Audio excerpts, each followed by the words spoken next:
बच्चों आज दोस्तों आज देखते हैं कि क्लास इंटरमीडिएट 12 का मैथ का जो क्वेश्चन है वेरी इंपॉर्टेंट क्वेश्चन है। कई बार आया गया दिया गया है क्या, F x equal x cube plus 3 यदि एक्स इज नॉट इक्वल 0, 1 यदि 1 x is equal to 0, x बराबर 0 पर सतत नहीं है। ये आपको दर्शाना है कि सतत है या नहीं।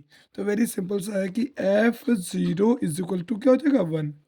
पहले हमने इसमें क्या लिख दिया आगे बेटा, जिसको हम क्या कहते हैं आपका एक पार्ट ऐसे करते हैं, एक होता है आर एच एल राइट, और दूसरा होता है बेटा एल एच एल, ठीक है ना।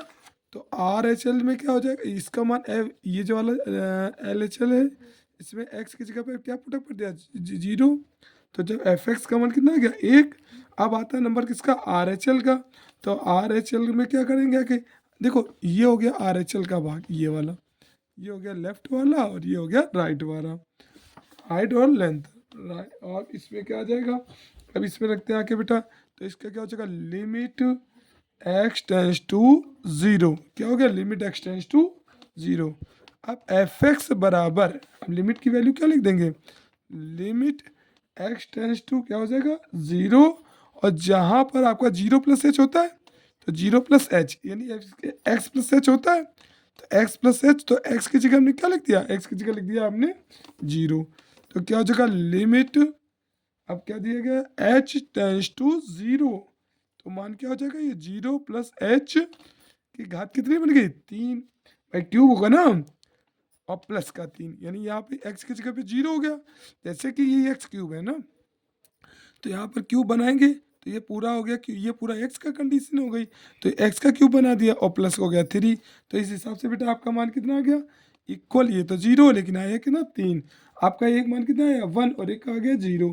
तो क्या लिखेंगे एफ 0 इज नॉट इक्वल, क्या हो जाएगा एफ 0 यानी दूसरे वाले का पार्ट ये। तो आप क्या इसको आप डायरेक्ट लिखेंगे एक्स बराबर 0 पर सतत फलन कैसा है असतत है, फलन असतत है, ये आपको बताना है।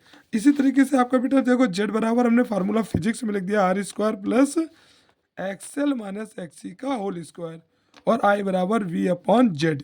पहले जेड निकालना है, ये आपका मान है कि बेटा एक्सएल का, ये आर का मान है, ये एक्सएल का मान है और ये एक्सी का है। तो फिजिक्स में आपको ये सॉल्व करना है ये वाला, और ये आपका मैथ का है।